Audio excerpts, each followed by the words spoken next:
Amazon রেনফরেস্টকে পৃথিবীর ফুসফুস বলা হয়, কারণ এই বন একাই বিশ্বের প্রায় 20% অক্সিজেন সরবরাহ করে।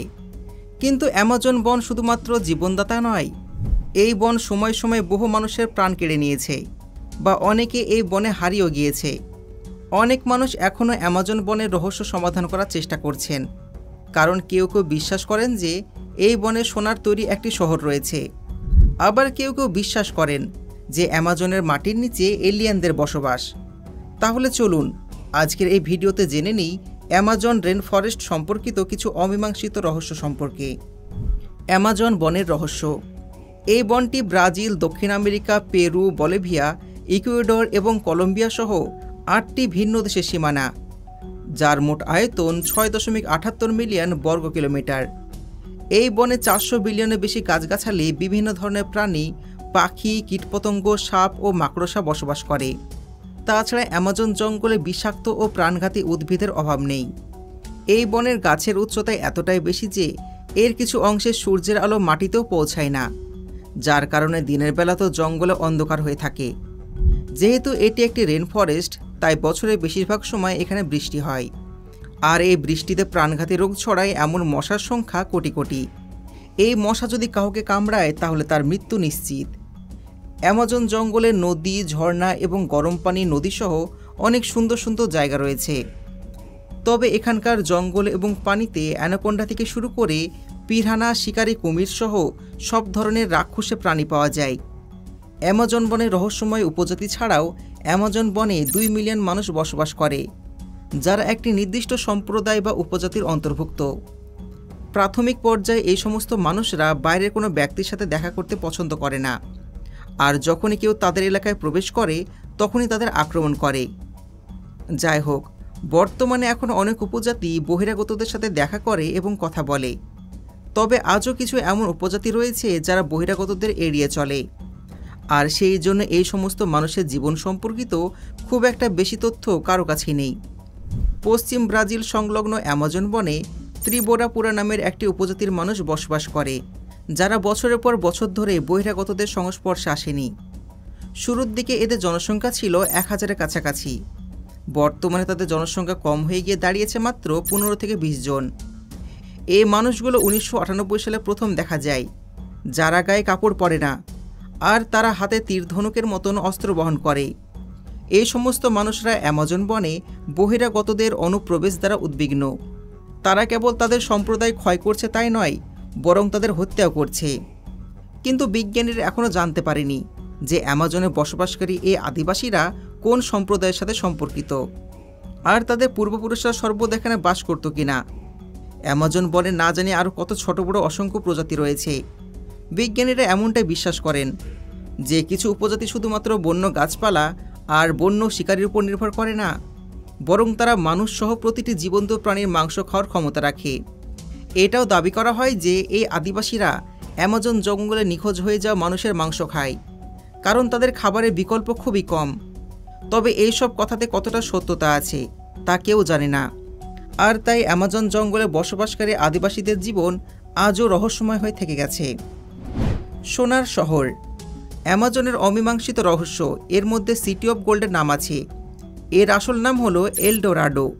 এই শহরটি 1600 শতকের সময় উল্লেখ করা হয়েছিল, যখন কিছু ইউরোপীয় সেনাবাহিনী নিয়ে অ্যামাজন জঙ্গল দখল করতে এসেছিল। তারা অ্যামাজন জঙ্গলে ঢুকে সেখানে বসবাসকারী আদিবাসীদের সঙ্গে যুদ্ধ করে। এই সময় ইউরোপীয়রা জানতে পারে যে অ্যামাজন বনের মাঝখানে সোনার তৈরি একটা শহর রয়েছে।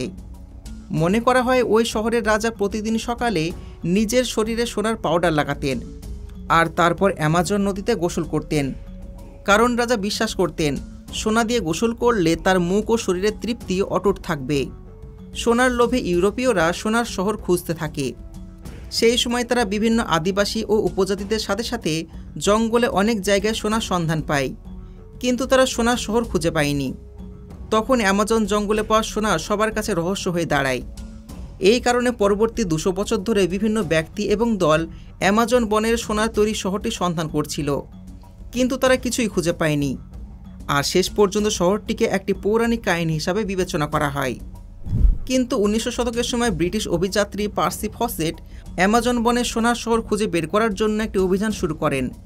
যার অধীনে তিনি একবার দুইবার নয় মোট 8 বার অ্যামাজন বন পরিদর্শন করেছিলেন। কিন্তু পার্সি ফসেট যখন 1925 সালে 8ম বারের মতন অ্যামাজন জঙ্গলের সোনার শহর খুঁজে বের করতে গিয়েছিলেন, তখন তিনি এর ঘরে ফিরতে পারেননি। পার্সি ফসেট তার বড় ছেলে এবং তার এক বন্ধুর সাথে সোনার সন্ধান করতে গিয়েছিলেন, যেখানে তার শেষ যাত্রা হওয়ার আগে পার্সি তার স্ত্রীকে একটি চিঠি লিখেছিলেন।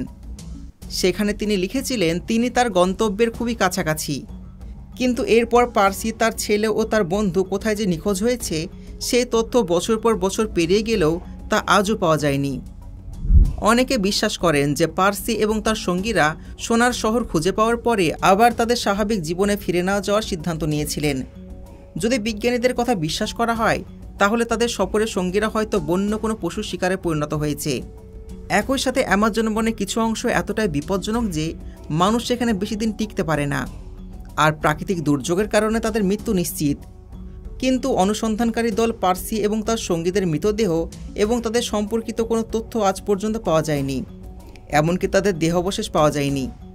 যেখানে তাদের নিখোঁজ হওয়ার পর প্রায় 2 বছর ধরে অনুসন্ধানকারীদের দলকে অ্যামাজন জঙ্গলে খুঁজতে গিয়েছিলেন।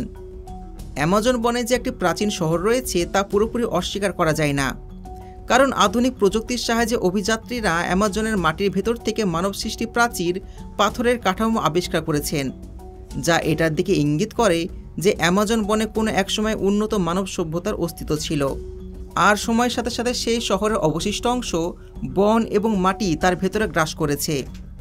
কিন্তু বিজ্ঞানীরা এখন পর্যন্ত খুঁজে বের করতে পারেনি অ্যামাজন বনের সোনার শহর কোথায় ছিল এবং সেখানে কি সত্যি সোনা ছিল। এ প্রশ্নের উত্তর এখনও পাওয়া বাকি আছে।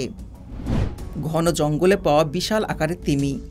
2019 সালের ফেব্রুয়ারিতে ব্রাজিলের বারাজো দ্বীপে বিজ্ঞানীরা একটা বিশাল আকারের তিমি মাছের মৃতদেহ খুঁজে পান, যার ওজন ছিল প্রায় 10 টন, আর এটি নদী থেকে দূরে জঙ্গলে পাওয়া গিয়েছিল।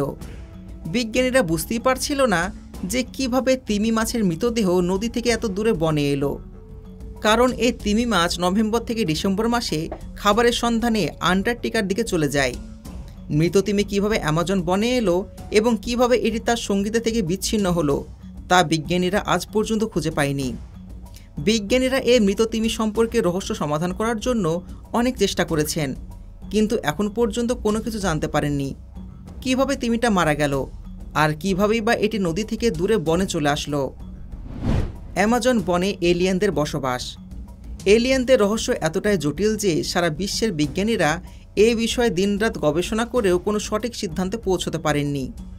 যেখানে পৃথিবীর বিভিন্ন প্রান্তে এলিয়েন সম্পর্কিত কার্যকলাপ দেখা ও শোনা যায়, অ্যামাজন বন সম্পর্কে এটি বিশ্বাস করা হয় যে এটি এলিয়েনদের লুকানোর জন্য সেরা জায়গা, কারণ এটির অনেক অংশে মানুষের প্রবেশ কঠোরভাবে নিষিদ্ধ। বিষাক্ত সাপ, গাছপালা, পোকামাকড়ের কারণে সরকার নিষেধাজ্ঞা জারি করেছেন। কিন্তু অ্যামাজন বনের সে জনশূন্য অংশে এলিয়েনদের সক্রিয় হওয়ার চান্সটা খুবই বেশি। সময়ে সময়ে অ্যামাজন জঙ্গলও গবেষণা করেছেন অনেকে। কেউ এখানে আসে উপজাতিদের সাথে দেখা করতে, আর কেউ বনের মধ্যে লুকিয়ে থাকা শহরগুলির সন্ধান করতে। এমতো সময় উন্নত প্রযুক্তির মাধ্যমে গবেষকরা বনের বিভিন্ন অংশের ছবিও তুলেছেন এবং ফটোগ্রাফিগুলোতে এলিয়েনদের সম্পর্কিত প্রমাণ দেখা যায়। এমন একটি ছবি তোলা হয়েছিল যখন 2 জন অভিযাত্রী তাদের ক্যামেরা নিয়ে অ্যামাজন বনে ঘোরাফেরা করছিল, আর তারপরে তারা কয়েকটা বাচ্চা দেখে। সে অভিযাত্রীদের একজন বাচ্চার সাথে কথা বলতে শুরু করে, আর অন্য একজন তাদের ছবি তোলে। কিন্তু যখন সে ফটো প্রিন্ট করে বের করা হয়, তখন বাচ্চার কথা বলার ঠিক পেছনে একটি গাছ ছিল, এবং সেই গাছের পেছনে একটি অদ্ভুত আকৃতি দেখা যাচ্ছিল।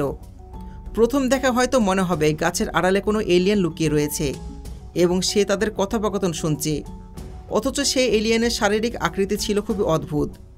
এই ছবি বিশ্বজুড়ে আলোড়ন সৃষ্টি করেছে। এরপর আমেরিকান আর্মি অ্যামাজন বনে এলিয়েনদের খোঁজা শুরু করে। সেই সময় এলিয়েন খুঁজে পাওয়া একটি গুপ্তধন খুঁজে পাওয়ার সমতুল্য ছিল, কারণ এলিয়েনের সাহায্যে আমরা পৃথিবী এবং অন্যান্য বিশ্বের সাথে সম্পর্কিত অনেক গোপনীয়তা জানতে পারি। কিন্তু কয়েকদিন ধরে অ্যামাজন জঙ্গলে তল্লাশি অভিযান চালিয়েও সেখানে কিছুই খুঁজে পায়নি। বর্তমান সময়ে যখন এই ধরনের ফটোগ্রাফি নিয়ে আলোচনা করা হয়, তখন অনেক ফটোগ্রাফার বলেন যে গাছের পেছনে আকৃতি আসলে আলোর প্রতিফলন হতে পারে, আর এটিকে এলিয়েনদের সাথে সংযুক্ত করা মোটেও ঠিক নয়। যারা বিশ্বাস করেন যে অ্যামাজন বলে এলিয়েন বসবাস করে, তারা বলেন অ্যামাজন জঙ্গলের ঘন এলাকায় এলিয়েনদের গতিবিধি বোঝা বা ধরার ক্ষমতা আমাদের মানুষের মধ্যে নেই। কিন্তু এটাও সম্ভব যে ভিন্ন গ্রহীরা গোপনে উপনিবেশ তৈরি করে অ্যামাজন বনের মাটির নিচে বসবাস করছে, যা সময় সময় বেরিয়ে আসে এবং বনের পাশে সমগ্র পৃথিবীকে পর্যবেক্ষণ করে।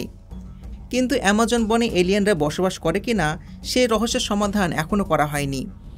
তো বন্ধুরা, এইগুলি ছিল অ্যামাজন বন সম্পর্কিত কিছু রহস্যময় তথ্য, যা এখনও সমাধান করা হয়নি। তবে বিজ্ঞানীরা এই সমস্ত সমস্যাগুলো সমাধান করার চেষ্টা করছে। আশা করি আজকের ভিডিও আপনাদের ভালো লেগেছে। যদি ভিডিও ভালো লেগে থাকে ভিডিওতে লাইক করবেন, চ্যানেলকে সাবস্ক্রাইব করবেন। দেখা হচ্ছে পরবর্তী ভিডিওতে। ধন্যবাদ।